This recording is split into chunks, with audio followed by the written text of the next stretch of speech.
Your fasting blood sugar in the morning may not be caused by breakfast. In many cases, it starts the night before. A late dinner or a night snack does not simply disappear when you fall asleep. Your body is supposed to be resting, but your stomach is still processing food. Your intestines are still absorbing nutrients, and your pancreas is still trying to control rising blood sugar. That is why morning fasting glucose is often not just a morning number. It can be the leftover result of what your body was doing all night long. Let's begin.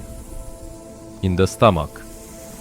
When you eat late at night, especially noodles, bread, rice, fried foods, or other high-fat snacks, the food can stay in the stomach for hours. Fat slows gastric emptying, so the stomach releases its contents more slowly into the small intestine. That means digestion continues well into the time when you are already asleep. So even if your eyes are closed, your body may still be in a fat state.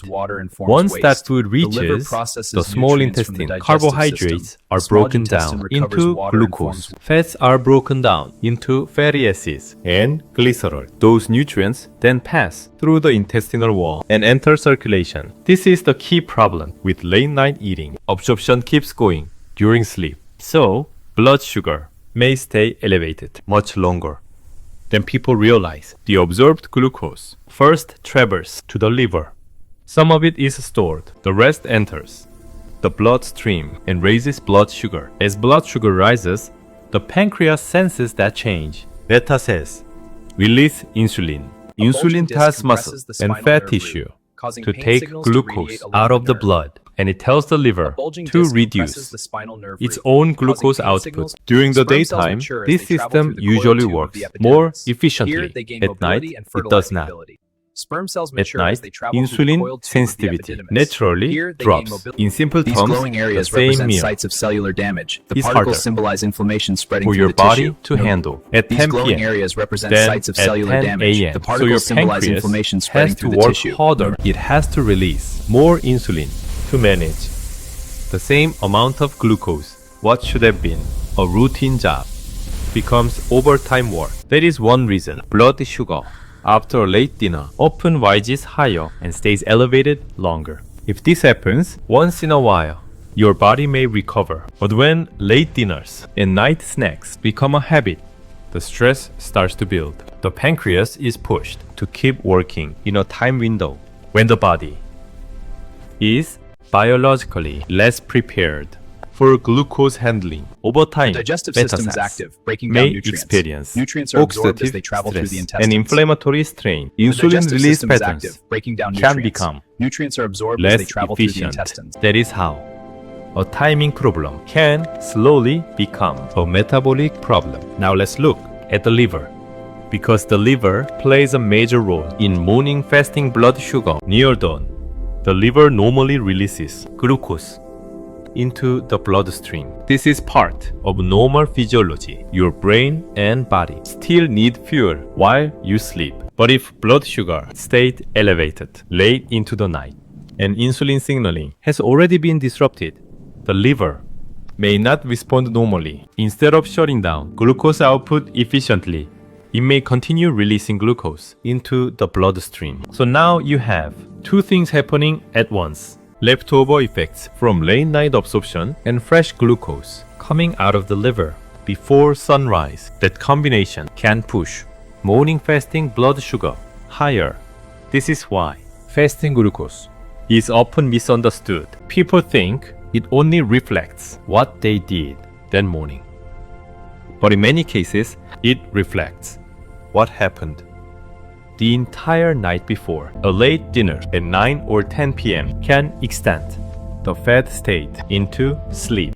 Then the liver adds more glucose before morning, and the number on the meter appears at breakfast time, even though the process began hours earlier. Late night eating also changes how the body handles fat. At night, the body is more likely to store energy than burn it. Fat oxidation tends to be lower. So when extra calories arrive late, more of that energy may be pushed toward storage. Triglycerides stay elevated longer. Over time, fat can accumulate around the liver and pancreas. As that happens, insulin resistance can worsen even more. So the problem with night snacks is not just weight gain, it is the full chain reaction. Blood sugar stays higher. Insulin has to work harder. The liver may release more glucose before dawn, and excess energy becomes more likely to end up stored as fat. That is how a simple late night habit can show up as a higher fasting blood sugar reading the next morning. This is also why timing matters so much. People often focus only on what they ate, but the body also cares when it was eaten. The same calories, the same carbohydrates, even the same meal can produce a different metabolic response depending on the clock. At night, the body handles the meal under less favorable conditions. It is not only about food, it is also about timing. This can become even more noticeable after age 55. As people age, sleep quality often changes, activity can decrease, body composition shifts, and insulin sensitivity may decline. That means a habit the body used to tolerate more easily can start showing up as higher fasting glucose. So when someone says, I eat about the same as before, but now my numbers are rising, timing may be part of the answer. The dangerous part is that this process is quiet. A little more nighttime glucose, a little more pancreatic strain, a little more fat storage, a little more insulin resistance. It may not feel dramatic day to day, but over months and years, those small changes can add up. Inflammation spreading through the tissue. Here is the real takeaway. Late dinners and night snacks can keep your body in a fat state during sleep. The pancreas must release insulin at a biologically unfavorable time. The liver may continue releasing glucose before morning. And nighttime metabolism is more likely to favor fat storage over fat burning. That is why your fasting blood sugar may keep coming back high, not because the problem began in the morning, but because it started the night before. Next time on Body Decoded, we go one step deeper. What happens when your meals stay the same, but your fasting blood sugar still climbs? We'll break down the real effect of poor sleep and chronic stress on the brain, adrenal glands, liver, and pancreas, and we'll show why your body may raise blood sugar before you even touch breakfast. If this helped you understand your body a little better, subscribe and turn on notifications. And if you found this useful, a like really helps the channel. This video is for educational purposes only. For any health concerns, always consult your doctor.